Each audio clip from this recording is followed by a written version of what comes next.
जय श्री राम प्यारे बंधुओं, आप सभी का बहुत बहुत स्वागत है हमारे यूट्यूब चैनल में। अब छाती से लेकर और जंघा तक यहां जितने भी रोग आप जानते हैं वो सब पित्त के रोग। गैस बनना, एसिडिटी होना, हाइपर एसिडिटी होना, अल्सर होना, पेप्टिक अल्सर होना, खाते समय मुंह में पानी आना या मुंह का पानी बिल्कुल सूख जाना, बार बार डकार आना, खट्टी डकारें आना, हिचकियां आना, ये सब पित्त की समस्याएं हैं, पित्त के रोग। और इनकी संख्या 40 है। ये छाती से लेकर जंघा के बीच वाले इलाके के रोग हैं, सब पित्त के। किडनी खराब होना, लीवर खराब होना, किडनी में स्टोन होना, लीवर में सूजन होना, ये सब पित्त की समस्याएं हैं। और खराब रोगों के नाम बताऊं, जॉन्डिस होना, पीलिया होना, हेपेटाइटिस होना, ये सब पित्त के रोग हैं, पित्त की समस्याएं। कई तरह के बुखार, पित्त की समस्याएं। अब आपको जिंदगी भर एक ही चीज ध्यान रखनी है कि वात, पित्त, कफ तीनों संतुलित रहें आपके, तो आप रोगी नहीं हो सकते। तो आपको करना क्या है? वात, पित्त, कफ तीनों को संतुलन रखने के लिए महर्षि वाग्भट के कुछ सूत्र याद रखने और याद रख के उनको जीवन में पालन करना है। पहला सूत्र है उनका, खाना खाने के बाद कभी भी पानी नहीं पीना। ये पहला सूत्र। खाना खाने के बाद कभी भी पानी नहीं पीना। सूत्र को उन्होंने लिखा है जिस तरह से वो मैं बताता हूं। ये मैंने भाषांतर करके बोल दिया आपको, खाना खाने के बाद पानी नहीं पीना। महर्षि वाग्भट ने ऐसे नहीं लिखा। उन्होंने लिखा है भोजनांते विषम वारी, ऐसे लिखा। भोजनांते माने भोजन अंते, भोजन अंते माने भोजन के अंत में, विषम, विषम माने विष के जैसा, वारी, वारी माने पानी, भोजन के अंत में पानी विष के जैसा है, ये है सूत्र। मतलब भोजन के अंत में पानी ना पिए। मैंने सरल कर दिया उसको। अब क्यों ना पिए? कारण उसका एक है कि हम जब खाना खाते हैं, खाना सारा पेट में इकट्ठा होता है। एक स्थान है, उसको जठर कहते हैं। जठर स्थान पे खाना जब आता है तो अपने आप अग्नि जलती है, उसको जठर अग्नि कहते हैं। खाना खाते ही पेट में अग्नि है, वो जठर अग्नि है। अग्नि जलती है तो खाना पचता है, अग्नि नहीं जलती तो खाना नहीं पचता। तो आपने खाना खा लिया, पेट में अग्नि जली, अग्नि ने जैसे ही जलना शुरू किया आपने पानी पी लिया और खूब ठंडा पानी पी लिया, चिल्ड वाटर, फ्रिज से निकाल के बोतल गटक लिया। अब क्या होगा? अग्नि बुझ गई। अग्नि बुझ गई तो खाना नहीं पचेगा, तो खाना सड़ेगा और सड़ा हुआ खाना 103 बीमारियां पैदा करेगा। सबसे ज्यादा बीमारियां इसी में आती हैं। इसलिए वाग्भट जी ने पहला सूत्र ये लिखा, भोजनांते विषम वारी, खाने के बाद पानी नहीं पीना। दूसरा नियम है, पानी जब भी पिए घूंट भर के पिए, सिप करके पिए। जैसे चाय पीते हैं, जैसे कॉफी पीते हैं, गर्म दूध पीते हैं, ऐसे पानी पिए। ऐसे कभी भी पानी ना पिए, गिलास लगाया और लगातार पिया, ये गलत तरीका है। पानी पीने का तरीका है, एक घूंट पिया, थोड़ी देर रुकें, एक घूंट पिया, फिर रुकें, फिर पिया, फिर रुकें, फिर ऐसे पानी पिया। इसका क्या लाभ है? मुंह में आप जानते हैं लार बनती है। ये लार जो है ना, पेट के तेजाब को शांत रखती है। पेट का जो तेजाब है ना, वो एसिडिक है विज्ञान की भाषा, और मुंह की लार जो है वो एल्कलाइन है, क्षारीय है। तो ये क्षार है, यहाँ अम्ल है। अम्ल और क्षार मिले तो एक दूसरे को न्यूट्रल करते हैं। तो मुंह की लार बार बार पेट में जाए ताकि पेट का तेजाब शांत रहे, इसके लिए कहा गया घूंट घूंट पानी पिए, थोड़ा थोड़ा करके पानी पिए। ठीक है?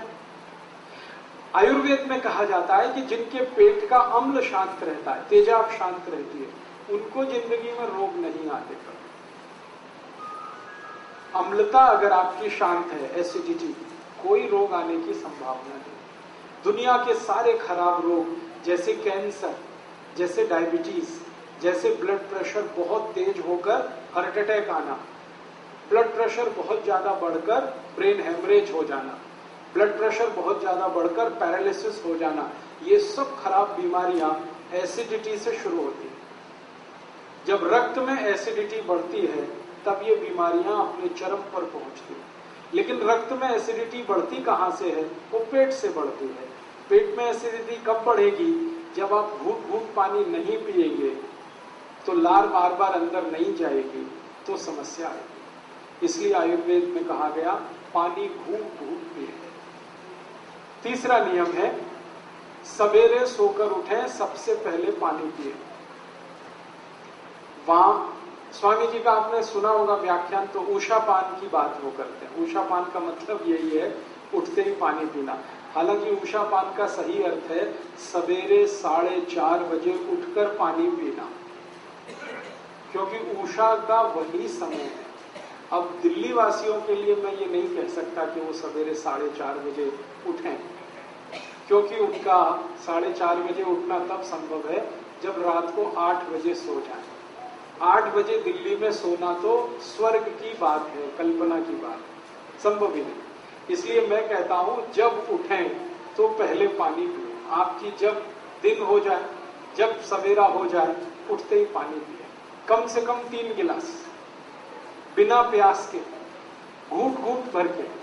कोई कहेगा हमें प्यास नहीं लगती, तो भी पीना ही है, ये तो घूट घूट भर के। इस पानी का फायदा, सबसे बड़ा फायदा इसका ये है, रात को आप सो गए, सोने के बाद मुंह में लार बनी, वो जमा है, घूट घूट पानी पी लेंगे, सब लार नीचे चलेंगे। दूसरा फायदा, उठते ही आप पानी पिएंगे तो पानी सारा बड़ी आंत में जाएगा। बड़ी आंत में मल फंसा रहता है, लार्ज इंटेस्टाइन में, तो मल को बाहर निकालेगा। जैसे ही पानी मल को निकालना शुरू करेगा, प्रेशर एकदम बनेगा आपको, आप तुरंत टॉयलेट में जाएंगे और 5 मिनट में फ्रेश होकर वापस आएंगे। तो आपको मैं जो समझाना चाहता हूं वो ये कि शरीर ठंडा मत होने दीजिए, इसको गर्म रखिए। तो ठंडा शरीर ना हो इसके लिए ठंडा पानी मत पीजिए, नहीं तो क्या होगा, ठंडा पानी बार बार पीते रहेंगे, शरीर में तकलीफें शुरू होंगी। उसकी सबसे बड़ी तकलीफ क्या होती है कि जब बहुत ठंडा पानी आप पी लेते हैं तो शरीर का जो पेट है वो पानी को गर्म करता है। पानी को गर्म करने में पेट को एनर्जी चाहिए, ऊर्जा चाहिए, और वो ऊर्जा ब्लड में से ही आ सकती है, खून में से आ सकती है, और खून को फिर सारे शरीर से पेट की तरफ दौड़ना पड़ेगा, तब पानी गर्म होगा। शरीर का सारा खून पेट में जाने लगे तो बाकी अंगों को खून की कमी पड़ जाएगी, और वो खून की कमी हमेशा के लिए कोई डैमेज कर जाएगी। इसलिए आयुर्वेद कहता है कभी भी ठंडा पानी गलती से भी ना पिए। ठीक है, 4 नियम हो गए। 5वां नियम है हमेशा खाना खाएं तो चबा चबा कर खाएं। इतना चबाएं जितने आपके दांत आपके 32 हैं तो 32 बार चबाएं, ताकि अच्छे से लार मिलकर अंदर जाए और अच्छे से खाना पचे। इसके बाद 6ठा नियम है कि खाना जब भी खाएं तो जमीन पर बैठ के खाएं। जमीन पर बैठने से क्या होता है, पृथ्वी का गुरुत्व बल हमारे पेट पर केंद्रित है। पेट की नाभि पर गुरुत्वाकर्षण होने से नाभि चार्ज है, नाभि के पड़ोस में जठर है, वो चार्ज है। जठर के चार्ज होने से अग्नि तेज होगी, खाना जल्दी पचेगा, इसलिए बैठ के खाएं। उसके आगे का 7वां नियम है दोपहर को जब आप खाना खाएं तो आराम जरूर करें, कम से कम 48 मिनट, क्योंकि दोपहर को खाना खाते ही हमारे शरीर का ब्लड प्रेशर बढ़ता है। एक तो सूरज की धूप होती है दोपहर को, और अंदर की गर्मी, दोनों मिलाकर ब्लड प्रेशर बढ़ता है। बीपी बढ़ेगा तो आराम ही करना पड़ेगा, काम नहीं कर सकते। तो दोपहर का खाना खा के आराम करें। सबसे अच्छे आराम करने की मुद्रा होती है लेफ्ट साइड में लेटना, बाईं तरफ करवट लेके लेटना, इसको वाम कुक्षी कहते हैं। ज्यादा नहीं लेटना, फिर मोटापा आता है।